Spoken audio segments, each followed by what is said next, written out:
Hello दोस्तों, नमस्कार। स्वागत है आपका आर के एंड आरजे क्लासेस में। दोस्तों, आज का सेशन बहुत ही महत्वपूर्ण है।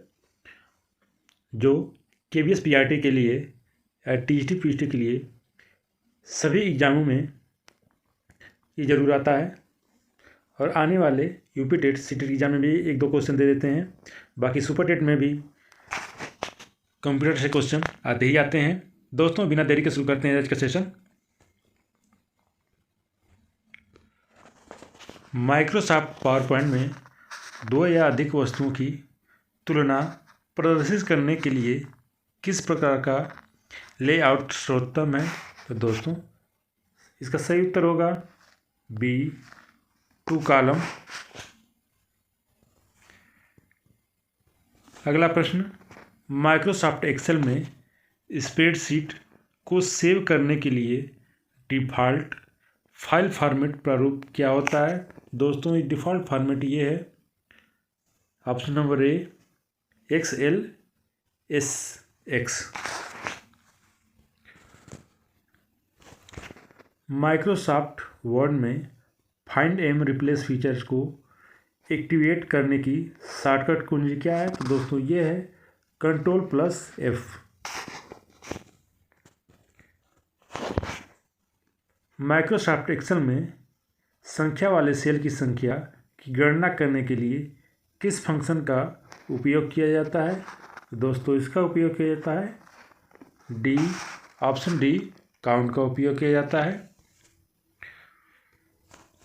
माइक्रोसॉफ्ट पावर पॉइंट में प्रेजेंटेशन को सेव करने के लिए डिफ़ॉल्ट फाइल फॉर्मेट प्रारूप क्या है? तो दोस्तों, और अदर ऑप्शन देखने की जरूरत नहीं है, यही इसका उत्तर है, ऑप्शन नंबर ए PPTX।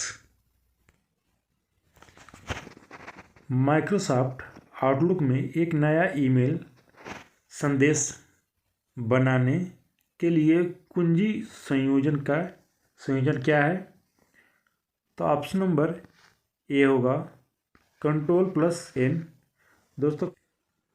दोस्तों, यदि आप कंप्यूटर में या लैपटॉप में माइक्रोसॉफ्ट या कोई भी ब्राउज़र ओपन किए हैं, तो यदि नया ब्राउज़र या ओपन करना चाहते हैं तो Ctrl+N को क्लिक करते ही नया ब्राउज़र ओपन हो जाएगा, नई फाइल ओपन हो जाएगी।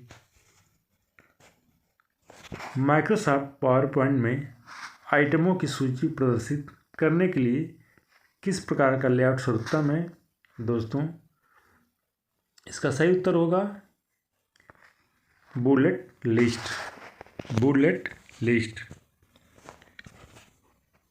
MS ऑफिस में प्रिंट डायलॉग बॉक्स को सीधे खोलने का शॉर्टकट क्या है? तो दोस्तों, ये है Ctrl+P। ऑप्शन डी सही होगा। माइक्रोसॉफ्ट एक्सेल में सेल की रेंज का योग करने के लिए किस फंक्शन का प्रयोग किया जाता है?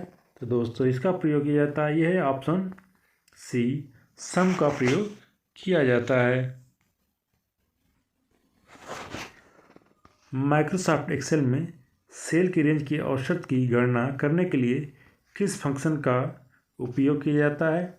दोस्तों, वो है ऑप्शन डी, एवरेज का उपयोग किया जाता है।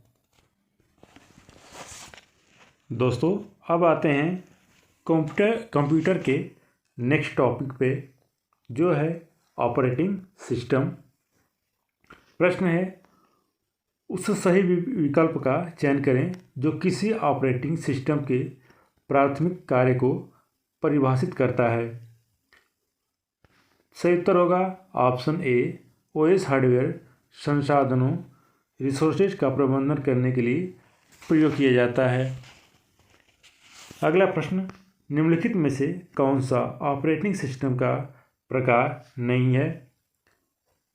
सही उत्तर होगा गेमिंग।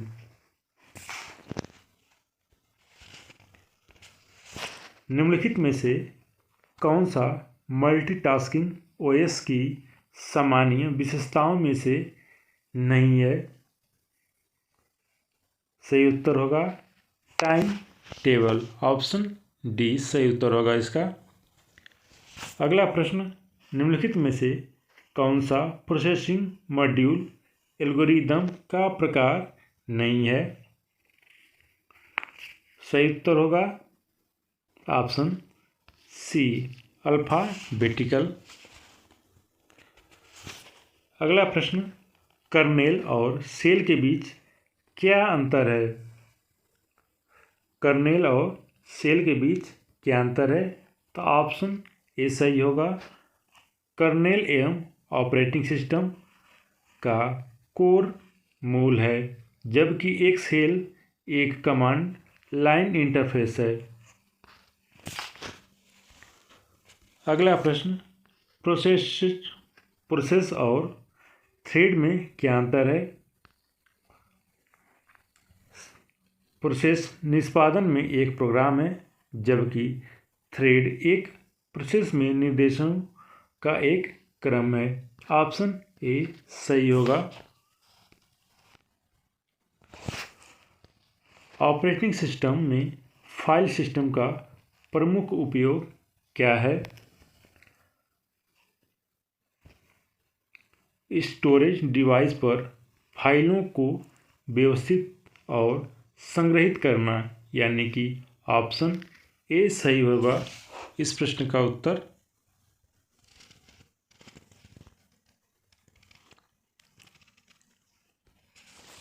निम्नलिखित में से कौन सा कंप्यूटर सिस्टम प्रोसेस में डेडलॉक को परिभाषित करता है? तो ऑप्शन बी सही होगा।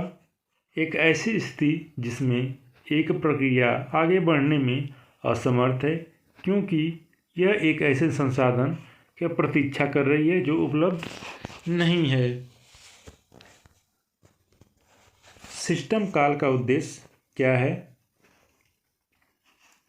ऑपरेटिंग सिस्टम से सेवाओं का अनुरोध करने के लिए उपयोगकर्ता स्तर के प्रोग्राम, यूजर लेवल प्रोग्राम के लिए एक इंटरफेस प्रदान करना। इस प्रश्न का सही उत्तर होगा ए। अगला प्रश्न, OIS मॉडल के किस लेयर में डाटा एन्क्रिप्शन और डिस्क्रिप्शन होता है?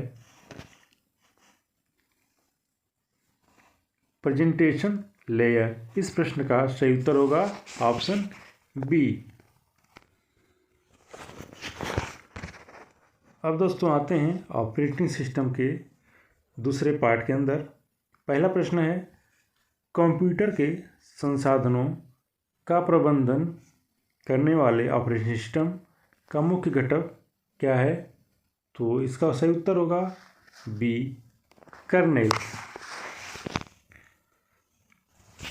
अगला प्रश्न, कंप्यूटर की मेमोरी के प्रबंधन के लिए ऑपरेटिंग सिस्टम का कौन सा कंपोनेंट जिम्मेदार होता है? दोस्तों, मेमोरी मैनेजर। इस प्रश्न का सही उत्तर होगा।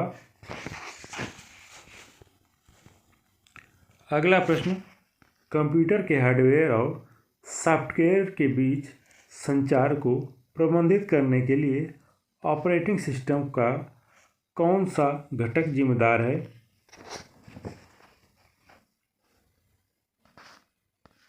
कर्नेल। ऑप्शन बी सही होगा इस प्रश्न का उत्तर। अगला प्रश्न, ऑपरेटिंग सिस्टम का कौन सा घटक कंप्यूटर के साथ इंटरैक्ट करने के लिए यूजर इंटरफेस प्रदान करता है? इस प्रश्न का सही उत्तर होगा ऑप्शन ए, सेल। कंप्यूटर पर फाइलों और निर्देशिकाओं को प्रबंधित और व्यवस्थित करने के लिए ऑपरेटिंग सिस्टम का कौन सा घटक जिम्मेदार है? File system. ऑप्शन डी इस प्रश्न का सही उत्तर होगा।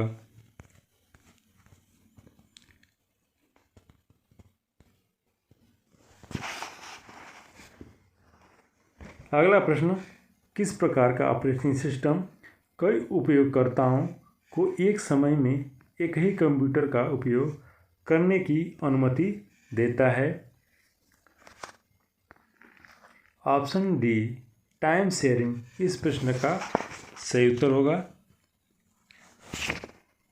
ईमेल अटैचमेंट या संक्रमित वेबसाइटों के माध्यम से कंप्यूटर सिस्टम में मालवेयर आने पर किस प्रकार का सुरक्षा खतरा उत्पन्न होता है? तो इस प्रश्न का सही उत्तर होगा ऑप्शन बी मालवेयर। दोस्तों मालवेयर एक तरह का वायरस है। अगला प्रश्न, तब किस प्रकार का सुरक्षा खतरा होता है जब एक हमलावर दो प्रणालियों के बीच पारगमन में डेटा को परिवर्तित या अवरोधन करता है? तो इस प्रश्न का सही उत्तर होगा option D man in the middle attack.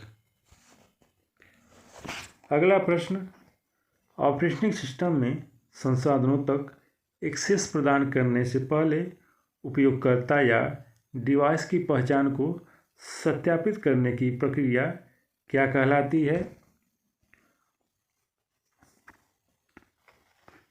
सही उत्तर होगा ऑप्शन डी ऑथेंटिकेशन।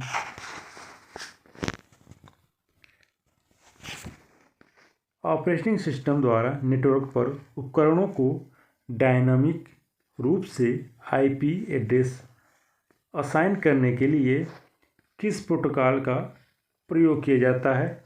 दोस्तों इस प्रश्न का सही उत्तर होगा ऑप्शन बी DHCP